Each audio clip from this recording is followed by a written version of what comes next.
अरे खाना बना रही थी या बीरबल की खिचड़ी जो तुझे इतना समय लग गया। इतने सारे पकवान बनाने की क्या जरूरत थी? कहीं इतना सब खाकर पेट में अपच बन गई तो। ओफो माँ, ये कोई मैदा मैगी पास्ता तो है नहीं जो कि हमारे पेट में जाकर अपच करे। ये सब तो हरे पत्तेदार सब्जियां और दाल चावल है जिनसे हमें प्रोटीन और विटामिन मिलते हैं। कुल मिलाकर सारा खाना शरीर के अच्छे पोषक तत्व के लिए सही है। अच्छा ठीक है मेरी डॉक्टर साहिबा, अब खाना भी परोस दे, इस बूढ़े के पेट में चूहे कूद रहे हैं। प्रेरणा टेबल पर बैठे अपने माता पिता को खाना परोसती है। प्रेरणा को खाना बनाने और खाना खिलाने का बड़ा शौक था। प्रेरणा की शादी की उम्र हो चली थी, इसलिए उसके माता पिता उसके लिए एक अच्छे घर का लड़का देखकर उसकी शादी पक्की कर देते हैं। फिर 2 महीने बाद उसकी शादी अनुराग नाम के लड़के से हो जाती है। शादी के बाद वो अपने ससुराल आती है, जहाँ उसके सास ससुर, जेठ जेठानी, उनके बच्चे, ननद देवर और एक बूढ़ी दादी सास भी होती है। इतने बड़े परिवार को देख प्रेरणा हैरान थी। ऊपर से कोई मोटा तो कोई पतला था। ये कैसा गेंदे के फूल जैसा ससुराल मिला है मुझे। कोई जरूरत से ज्यादा मोटा तो कोई सूखा हुआ कांटा। ननद सूखे कांटे की तरह दुबली पतली, ससुर जी का पेट ढोल की तरह फूला हुआ, और इनके पेट पर तो कोई आराम से कप प्लेट रखकर चाय पी ले। अपने ससुराल वालों को देखकर जहाँ प्रेरणा के मन में उथल पुथल छाई हुई थी, तो वहीं वो इस बात से पूरी तरह अनजान थी कि उसके ससुराल वाले मैगी के कितने शौकीन हैं। फिर उसकी सास उसका गृह प्रवेश करवाती है और उसको उसकी ददिया सास से मिलवाती है। जुग जुग जियो और सदा सुहागन रहो, दूधो नहाओ पूतो फलो। तभी जेठानी की बेटी रिया अपनी चाची का लहंगा पकड़कर कहती है, चाची चाची मुझे ना मैगी खानी है, आप मुझे मैगी बनाकर खिलाओगे ना? अरे रिया, अभी तेरी चाची थकी हुई है, चल मैं तेरे लिए बॉर्नवीटा वाला दूध बना देती हूँ। नहीं बुआ, मुझे दूध नहीं पीना, वो अच्छा नहीं लगता। मम्मा आप चलकर मेरे लिए मैगी बना दो ना प्लीज। अच्छा कोई बात नहीं, मैं तुम्हारे लिए मैगी बना देती हूँ। वैसे भी मैगी बनाने में 2 मिनट तो लगते हैं। मैगी का नाम सुनकर बाकी सबके मुंह में भी पानी आ जाता है। तभी बूढ़ी दादी सास कहती हैं, भूख तो मुझे भी लग पड़ी है, शादी में ठीक से खा नहीं पाई, दांत जो नहीं है अपने, तू एक काम कर मेरे लिए भी मैगी बना देना। दादी जी आप भी मैगी खाएंगी? मैगी तो मैदा होती है और वो इस उम्र में खाना आपकी सेहत के लिए सही नहीं है। मैं आपके लिए रोटी सब्जी बना देती हूँ। अरे नहीं नहीं बहू, मेरे दांत नहीं है तो वो मुझसे चबाई नहीं जाएगी, तू मैगी ही बना दे, मैं झट से सुड़क लूंगी। प्रेरणा मैगी बनाने जाने लगती है। धीरे धीरे बाकी सभी भी मैगी खाने की फरमाइश करते हैं। बेचारी प्रेरणा अपना लहंगा पकड़कर रसोई में जाती है और सबके लिए मैगी बनाने लगती है। कुछ देर बाद वो मैगी लाकर सबको टेबल पर परोसती है तो सभी ससुराल वाले दोनों हाथों से फटाफट मैगी खाने लगते हैं। उन्हें देखकर प्रेरणा सोचती है, छी, ये तो ऐसा लग रहा है जैसे ना जाने कितने दिनों के भूखे हो। वाह देवरानी जी, बड़ी टेस्टी मैगी बनाई है तुमने तो। सच में भाभी, बड़ी अच्छी बनी है। वो क्या कहते हैं ना, जस्ट लुकिंग लाइक वाओ। जी शुक्रिया। फिर सभी खा पीकर अपने अपने कमरों में चले जाते हैं और प्रेरणा बेचारी सबकी प्लेटें धोने लगती है। उसके बाद अपने कमरे में जाती है जहां उसका पति अनुराग उसका इंतजार कर रहा था। फिर उनकी सुहाग रात होती है। फिर अगली सुबह प्रेरणा नहाकर तैयार होकर अपनी पहली रसोई के लिए किचन में जाती है और सबके लिए तरह तरह के पकवान बनाती है। आज तो सब मेरे हाथ की बनी है मलाई चाप, शाही पनीर, दाल मखनी और मिक्स वेज खाएंगे तो खुश हो जाएंगे। सब अपनी उंगलियां चाटते रह जाएंगे। तभी उसकी सास और जेठानी मैगी के भरे हुए 2 बड़े बड़े बोरे लेकर वहां आते हैं। अरे बहू, ये तला भुना क्या बना डाला, ये सब कोई नहीं खाएगा। लेकिन माँ जी, ये सब पकवान मैंने आप सबके लिए बनाए हैं। उसे कोई नहीं खाएगा, यहाँ सब मैगी खाते हैं। लेकिन कल रात सबने वही तो खाई थी। अरे उसे खाना नहीं, चखना कहते हैं। हमारे यहाँ तो हर रोज 1000 मैगी बनती है, तभी हम सबका पेट भरता है। 1000 मैगी के नाम से तो प्रेरणा को चक्कर आने लगते हैं। हे भगवान, ये लोग इंसान है या राक्षस? खैर मुझे क्या, मेरे लिए तो आसानी है, झट से पानी उबालो, मैगी डालो, बस फिर बन गई मैगी।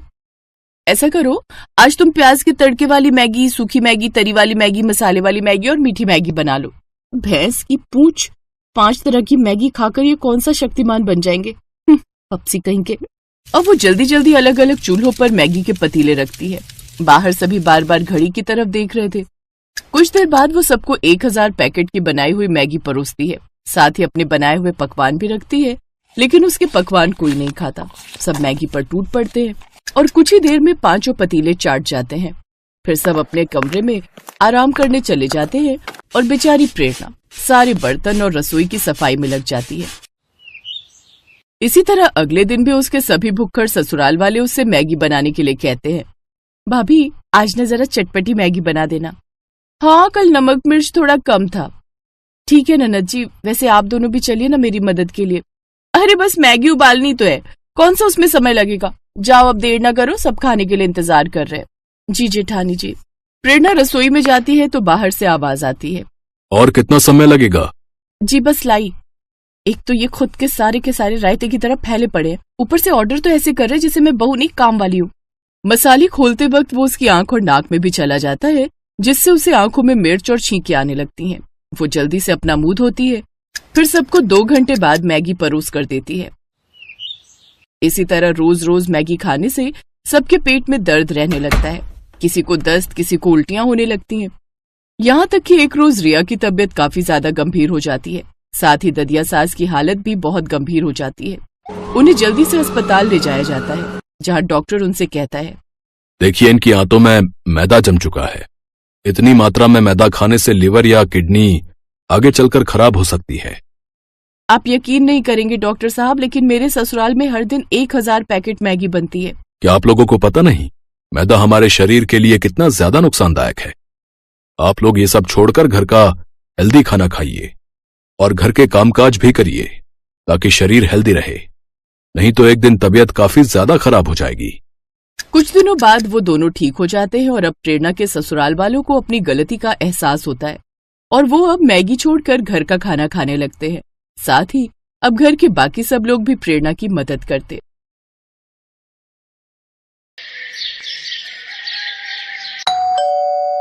आ गई तू? माँ बहुत भूख लगी है, कुछ खाने को बना दो जल्दी से। बता क्या खाएगी? माँ सबसे जल्दी तो मैगी बनती है ना। मुझे पता था कि तू मैगी ही खाएगी। चल हाथ मुंह धो ले, मैंने पहले से ही बनाकर रखी है तेरे लिए। सच में माँ, मैं बस अभी आई फिर तो। ये कहानी है रिया की, जिसे मैगी बहुत पसंद थी। वो हमेशा खाने के लिए अपनी माँ से मैगी ही मांगती थी और जब घर में कोई नहीं होता था तब भी वो खुद मैगी बनाकर खाती थी। ऐसे ही वक्त गुजरता चला गया और फिर वो दूसरे शहर जाकर हॉस्टल में रहकर पढ़ाई करने लगी। और फिर एक दिन, हेलो रिया, क्या कर रही है? कुछ नहीं माँ, बस नाश्ता करके कॉलेज जा रही हूँ। अरे वाह, क्या बनाए नाश्ते में? वो माँ, मैंने मैगी ही बनाई होगी। हाँ माँ, थोड़ी देर हो रही थी तो मैंने सोचा कि मैगी ही बना लूं। अरे मैगी की भूखी, तेरा पेट कब भरेगा इस मैगी से? पेट तो बहुत अच्छे से भर जाता है माँ, बस मन ही नहीं भरता। जब से रिया हॉस्टल में आई थी तब से ही वो दिन रात बस मैगी ही खाती रहती थी। ना तो उसने कभी कुछ और बनाना सीखा और ना ही सीखने में रुचि ली। ऐसे ही उसका कॉलेज भी पूरा हो गया और फिर वो अपने घर लौट गई। फिर एक दिन, सुन जल्दी तैयार हो जाना, ठीक है? क्यों, क्या हुआ? कहीं जाना है क्या? अरे पगली, बताया तो था आज लड़के वाले आ रहे हैं तुझे देखने। क्या माँ, मुझे अभी शादी नहीं करनी। अभी नहीं तो कब करेगी? बुढ़ापे में क्या? चल जल्दी से तैयार हो जा। सरला के कहने पर रिया तैयार हो गई। सुधीर और उसकी माँ कुसुम उसे देखने आए। रिया की सुंदरता देखकर सुधीर ने उसे फौरन पसंद कर लिया और फिर 2 महीने बाद उनकी शादी की तारीख भी तय हो गई। इसी बीच सुधीर और रिया बाहर घूमने गए और फिर एक होटल में। तुम क्या खाना पसंद करोगी? मैं तो राजमा चावल खाऊंगा। वो यहाँ मैगी मिलती है क्या? हाँ मिलती ही होगी, पर होटल में आकर मैगी खाओगी? हाँ, क्यों नहीं। चलो ठीक है, जैसी तुम्हारी मर्जी। उस दिन सुधीर को समझ आ गया था कि रिया को मैगी बहुत पसंद है, लेकिन कितनी ज्यादा पसंद है ये तो उसे मालूम होना अभी बाकी था। फिर उसी शाम, रिया देख अब तेरी शादी होने जा रही है, अपने ससुराल में जाकर उन्हें क्या खिलाएगी? बस मैगी? अरे कुछ तो खाना बनाना सीख ले, वरना तेरी सास तुझे धक्के देकर घर से बाहर कर देगी। हाँ माँ, कल से मुझे खाना बनाना सिखा देना, ठीक है? रिया को कभी खाना बनाने में इंटरेस्ट नहीं आया। उसने जब बहुत आसानी से अपनी माँ को कहा कि वो कल से ही खाना बनाना सीखेगी, तभी उसकी माँ समझ गई थी कि वो जरूर कोई तिकड़म भिड़ा रही है। शादी को अब बस 10 दिन बचे थे और अगले ही दिन रिया की 4 सहेलियां उसकी शादी के लिए उसके घर में आकर रुक गईं। सरला समझ गई कि अब वो उसकी सहेलियों के सामने उसे क्या ही खाना बनाना सिखा पाएगी। और हुआ भी वही जिस बात का सरला को डर था। शादी की तारीख आ गई, पर असली कहानी तो अब शुरू होने वाली थी। शादी के ठीक 2 दिन बाद। रिया बेटी, यहाँ आओ। जी माँ जी। हमारे यहाँ रिवाज है कि नई बहू दूसरे दिन खाना बनाती है। आज सुधीर के फूफा जी और मौसा जी खाना खाने आएंगे, तो तुम एक काम करो, 3-4 तरह की बढ़िया सब्जी वगैरह बना लो। अगर तुम कहो तो मैं लग जाती हूँ तुम्हारे साथ। नहीं नहीं माँ जी, मैं कर लूंगी। रिया ने उस वक्त तो अपनी सास को हाँ बोल दिया, लेकिन अब उसकी हालत खराब हो रही थी, क्योंकि बचपन से उसने मैगी के अलावा कुछ और बनाना सीखा ही नहीं था। वो किचन में गई और झट से अपना फोन खोला और अलग अलग रेसिपीज खोलने लगी। उसने तय किया कि वो फोन से देखकर 3-4 तरह की डिश बना लेगी।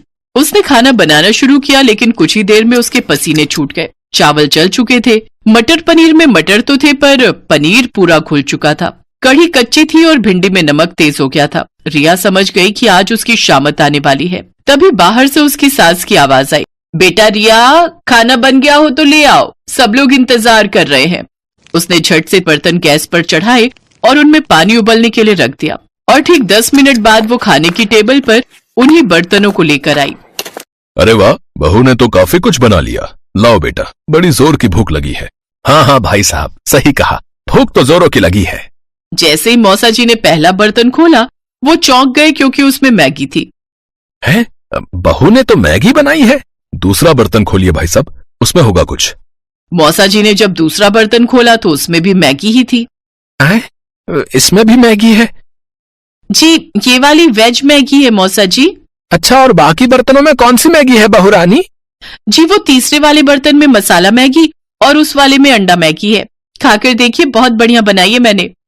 रिया की बात सुनकर उसकी सास कुसुम ने अपना माथा पीट लिया, और उधर सुधीर के फूफा जी और मौसा जी एक दूसरे का मुंह ताकने लगे। लेकिन रिया ने इस घटना के बाद भी खाना बनाना नहीं सीखा। उसकी सास कुसुम ही सबके लिए खाना बनाती थी। फिर एक दिन कुसुम खाना बनाते हुए अचानक किचन में बेहोश हो गई और फिर अस्पताल में। देखिए, अब इनकी उम्र हो रही है, बेहतर है कि ये ज्यादा से ज्यादा आराम करें। और हाँ, खाने में इन्हें हेल्दी फूड दीजिए, जैसे सूप, पनीर, दूध, दही, अंडे से बनी चीजें। घर का खाना खाएंगी तो जल्दी से ठीक हो जाएंगी, वरना कमजोरी बढ़ती ही जाएगी और फिर बड़ी मुश्किल हो जाएगी। रिया और सुधीर कुसुम को घर ले आए, लेकिन रास्ते भर ना तो कुसुम ने और ना ही सुधीर ने उससे कुछ कहा। फिर अगले दिन जब कुसुम सोकर उठी तब, चलो अब फटाफट सबके लिए नाश्ता बना देती हूँ। जैसे ही कुसुम किचन में जाने लगी, तभी रिया उसके पास आई। उसके हाथों में पराठे और सब्जी थे और आंखों में आंसू। पराठे जले हुए थे और सब्जी कच्ची थी। कुसुम ने मुस्कुराकर रिया के सिर पर हाथ फेरा और बोली, कोई बात नहीं बेटा, ऐसा करो, मेरे लिए कुर्सी डाल दो रसोई में, मैं बताती जाऊंगी और तुम बनाती जाना, फिर देखना सब ठीक से बनेगा। उस दिन से कुसुम रिया को हर रोज खाना बनाना सिखाने लगी, और रिया भी अब दिल लगाकर सीखने लगी। 6 महीनों तक रिया ने मैगी को हाथ तक नहीं लगाया, और अब वो बहुत बढ़िया खाना बनाने लगी। उसकी सास कुसुम भी अब पहले से तंदुरुस्त हो गई थी। फिर एक दिन जब रिया अपने कमरे में थी, तभी उसकी सास वहां एक कटोरा लेकर आई। लो रिया, खाना खा लो। अरे माँ जी, मैंने खाना बनाया हुआ है, आपने क्यों? अरे मैगी बनाई है तुम्हारे लिए, मुझे भी तो तुम्हारा थोड़ा ख्याल रखना चाहिए ना।